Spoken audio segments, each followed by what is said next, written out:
حضور سید عالم آقا نے قرآن کتاب اللہ سے تصدیق پر یہ آیت پڑھی کہ جس چیز میں بخل کر رہے ہو قریب ہے کہ توق بنا کر ان کے گلے میں ڈالی جائیں گی، یعنی قیامت کے دن۔ اور آقا ارشاد فرماتے ہیں وہ اسدہ منہ کھول کر اس کے پیچھے دوڑے گا، یہ بھاگے گا، اس سے فرمایا جائے گا لے اپنا وہ خزانہ کہ جسے دنیا میں تو چھپا کر رکھتا تھا اور بولتا میں کبھی میں امیر ہوں، میں پیسے والا ہوں۔ جب دیکھے گا،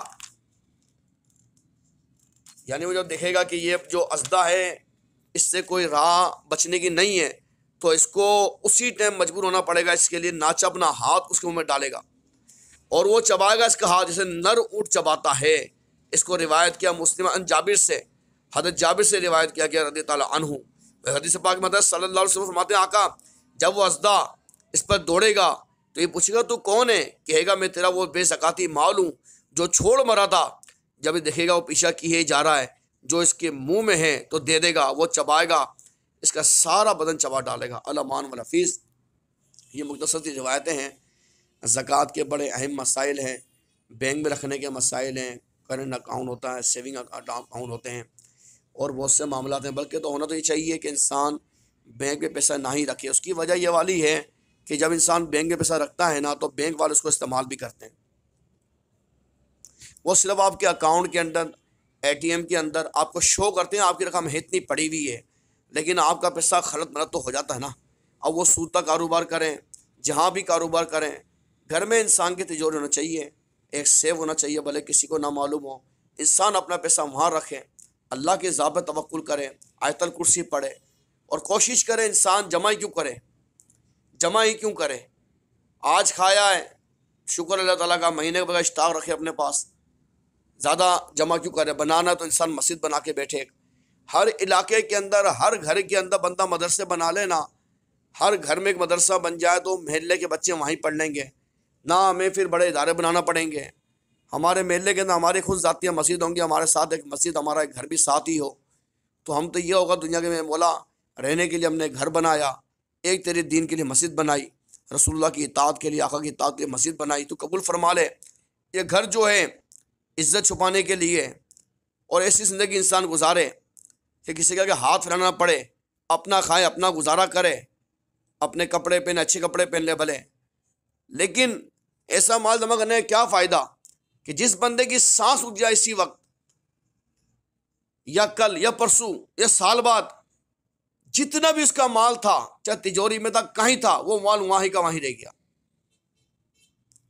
اب مرنے کے بعد وہ سوچے یار یہ کیا ہو گیا میرے ساتھ۔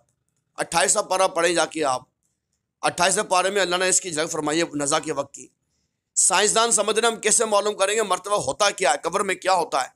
قرآن نے فرما دیا، جس کو یہ خواہش ہو، یہ چاہتا ہو کہ مرنے والا چاہتا کیا ہے، جس کی یہ خواہش ہو مجھے معلوم پڑے جب بندہ نزا کی حالت میں ہوتا چاہتا کیا ہے، تو یہ قرآن کی آیت پڑھ لے۔ اللہ فرماتا ہے جب میں اس کی موت وقت مقرر کر دیتا ہوں، اور جب نزا کا عالم اس کے اوپر ہوتا ہے، مفہوم بیان کر رہا ہوں آپ کے سامنے، اور جب نزا اس کے قریب آتی ہے تو بندہ بولتا ہے مولا مجھے اتنا وقت دے کہ میں گھر جاؤں اور جتنا مال ہے نا میں تیری راہ میں خرچ کر کے آ جاؤں۔ الامان الامان الامان والحفیظ۔ اسی دولت کے لیے بچوں کے لیے جوڑ رہا تھا، اپنے لیے جوڑ رہا تھا، شاپنگ کے لیے جوڑ رہا تھا، اچھے پیسوں کے لیے جوڑ رہا تھا، یہ گھوم کے آؤں، وہ گھوم کے آؤں، یہاں پکنک پہ جاؤں، وہاں پر چلے جاؤں، مری چلے جاؤں، وہاں چلے جاؤں، ادھر چلے جاؤں، مدینہ نہ گیا، مکہ شریف نہ گیا، ادھر گیا ادھر گیا بس۔ اور یہی مال جس کو وہ بہت کر رہا ہے میرے بچوں کا کیا ہوگا، آج وہی بچے بیگانے ہو گئے، وہی بچے بے وفا ہو گئے، جن سے والدین نے زندگی پر وفا کری وہ بچے بے وفا ہو گئے کہ دفنانے کے بعد ماں کی باپ بھی قبر پہ نہیں جاتے۔ تو اپنے ہاتھ سے جب جس طرح بچوں کو پرورش کر رہے ہیں نا، اسی طرح سمجھنا ایک مسجد بنائیں، آپ ایک ادارہ بنائیں، آپ سمجھیں میری اولاد ایک طریقے سے، یہ جو جگہ ہے میری اولاد ہے، یہ سمجھیں آپ۔ جس طرح بیٹے کی پرورش کرتے ہیں آپ ہر مہینے روز ہم جو کرتے ہیں، اچھے کپڑے، کھلانا پلانا، بعض لوگ تو شریعت کے واجب بھی بھول جاتے ہیں اولاد کی پرورش کے اندر، قرآن و حدیث کو بھول جاتے ہیں وہ لوگ، اور انسان وہ عمل سے معلوم پڑتا ہے، وہ عمل بتاتا ہے اس کا کہ یہ بندہ کتنا بھول چکا ہے قرآن و حدیث کو۔ تو اسی طرح اگر ہم یہ کر لیں اور مسجد بنا دیں، ادارہ بنا دیں ہم، چاہے وہ چھوٹا کیوں نہ ہو، تو کم سے کم یہ تو ہوگا نا کہ ایک ایسی چیزیں بنا کے گئے دنیا سے کہ ہماری اولاد ہمارے لیے کرے نہ کرے، لیکن جو رب کے لیے بنایا نا ہماری قبر میں انشاءاللہ ہمارے کو ثواب پہنچے گا۔ کل قیامت کے دن وہ مسجد جب جنت میں جائے گی تو انشاءاللہ وہ بنانے والا بھی اللہ کی رحمت سے، حضور کے صدقے شفاعت سے وہ جنت میں جائے گا۔ دنیا کے مکان بنانے کا نہیں، ایک مکان اگر بناتے ہو اپنی ذاتیت کے لیے تو بھائی ایک مسجد بنانے میں کیا جا رہا ہے؟ ہر مسلمان اپنے طور کے اوپر ایک مسجد بنا لے، علاقے کے اندر ایک خود بنا لے، اپنی ذاتی رقم سے، چندہ کرنا نہیں پڑے گا ہمارے کو۔ اگر بندے کو اللہ نے زیادہ طاقت دی ہے تو تنخواہ بھی خود دے دے امام صاحب مؤذن صاحب کو، اگر نہیں طاقت ہے تو محلے والے جمع کر کے سسٹم چلا لیں گے انشاءاللہ۔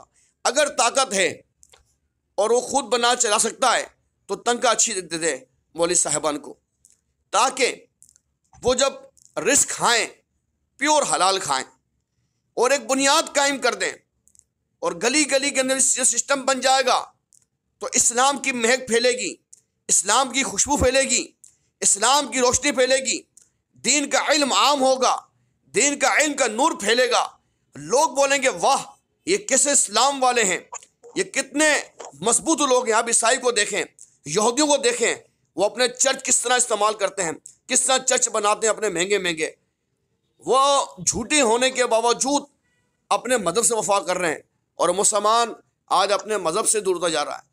مسلمان کے پاس علم سیکھنے کا ٹائم نہیں ہے، اس کے پاس وقت نہیں ہے، وہ چند منٹ نکالنے کو تیار نہیں ہے، وہ سمجھنے کو تیار نہیں ہے، وہ سمجھنا چاہتا ہی نہیں ہے۔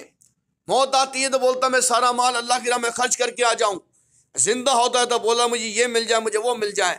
قل متاع الدنیا قلیل، پیارے محبوب آپ فرما دیں یہ دنیا اپنی وسعت میں ہونے کے باوجود، پوری دنیا 7 بر اعظم ہونے کے باوجود، محبوب کریم یہ دنیا قلیل ہے۔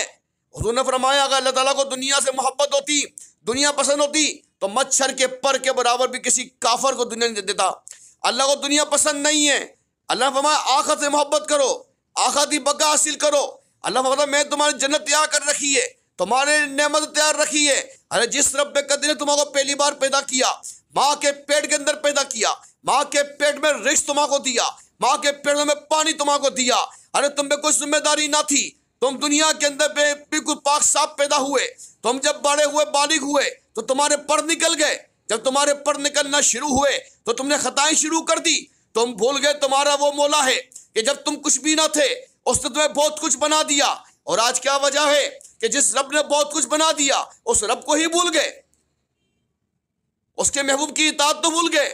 اے مسلمان تیرے کو اللہ نے دنیاوی علم دیا، تعلیم دی، علم دیا، والدین دیے، گھر دیا، سب کچھ دیا، اس کے باوجود تو نے یہ کیا، اتنی نافرمانیاں۔ اور جب موت وقت قریب آیا، وہی ماں، وہی باپ، وہ بہن، بھائی، بیٹا، بیٹی، وہ دولت، وہ مال، وہ گھر، وہ عالیشان کپڑے سب یہیں رہ گئے، کوئی ساتھ نہیں گیا ساتھ۔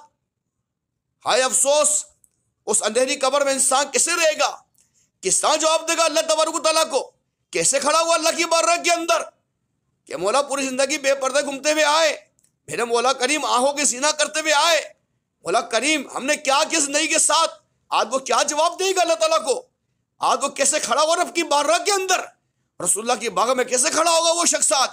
اے بندے یہ کیا کر رہا ہے، کہاں جا رہا ہے، کدھر جا رہا ہے؟ ارے قدم اٹھا رہا گھر سے نکالتے وقت اسی وقت یاد رکھ میرا رب ہے میرے ساتھ، میرا رب میرے ساتھ ہے، میرا رب میرے ساتھ ہے۔ آقا اسلام فرماتے ہیں متقی کے ساتھ ہوتا ہوں، متقی میرے قریب ہوتا ہے۔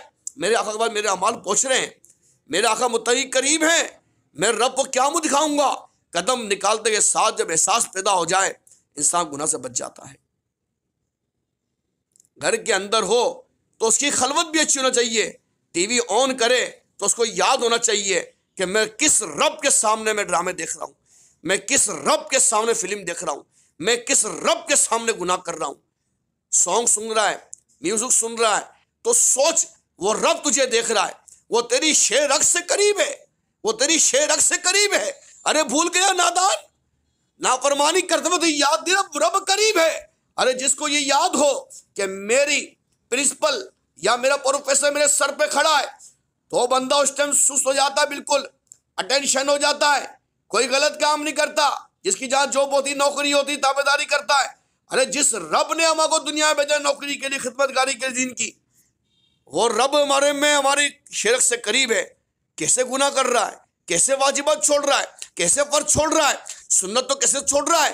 کیا ہوش نہیں آ رہا؟ کیا سمجھ نہیں رہا کہ رب رب ہے، رب رب ہے؟ یوں کھینچ لے سانس کو، زندگی ختم ہو جائے منٹوں کے اندر۔ 1 کروڑ بھی ہاتھ میں ہو تو 1 کروڑ ایک جھٹکے کے اندر ہمارے بیگانے ہو گئے۔ علماء والحفیظ دعا کرتے ہیں مولا کو سنا سنایا اس پہ عمل کرنے والا بنا، دوسرے مسلمانوں کو پہنچانے والا بنا۔ ہم ایک دوسرے کو دعوت دیں پڑھنے کی، پڑھانے کی، آئیں سمجھیں، دین سیکھیں۔ اللہ کی رضا کے لیے کوئی پیسہ نہیں، کوئی پائی نہیں، آئیں پھر تو دین تو سیکھیں۔ دنیاوی تعلیم جائیں، آپ یونیورسٹی میں جائیں، کالج میں جائیں، ارے پیسے لیتے ہیں وہ لوگ، ٹھیک ٹھاک فیسیں لیتے ہیں وہ لوگ۔ دیندار سے مخلص کون ہوگا؟ جو صرف یہ بولتا ہے میرے بھائی مجھے اللہ سن نے حکم دیا ہے، آؤ آگ سے بچو، آؤ آگ سے بچو، آؤ جنت کی طرف۔ اس سے مخلص آدمی کون ہوگا دنیا میں؟ بتائیں مجھے آپ۔ اس سے اچھا استاد کون ہوگا دنیا کے اندر؟ اس سے اچھا معلم کون ہے دنیا کے اندر جو اپنی بھی فکر کرتا ہے اور اپنے مسلمان بھائی کی فکر کرتا ہے؟ میرا بھائی تو جہنم میں نہ جا، میں جہنم میں نہ جاؤں۔ اللہ تعالیٰ نے یہ ایسی قوم پیدا کری ہے، ہر مولوی خراب نہیں ہوتا، ہر مذہبی خراب نہیں ہوتا، اچھے لوگ بہت بیٹھے ہیں دنیا میں۔ حدیث پاک میں آتا ہے، مولا علی کا بھی ارشاد ہے، جب تک بھی ایک اہل حق موجود ہے نا، قیامت قائم نہیں ہوگی۔ ہاں یہ اہل حق کے اولیاء اللہ ہے، ان کی برکتوں سے ہمارے سے عذاب ٹل رہے ہیں۔ یہ بات یاد رکھیے گا، اس تعلیم کو سمجھیں۔ دعا کرتا ہے اللہ تعالیٰ قبول و منظور فرمائے۔ وما علینا الا البلاغ المبین۔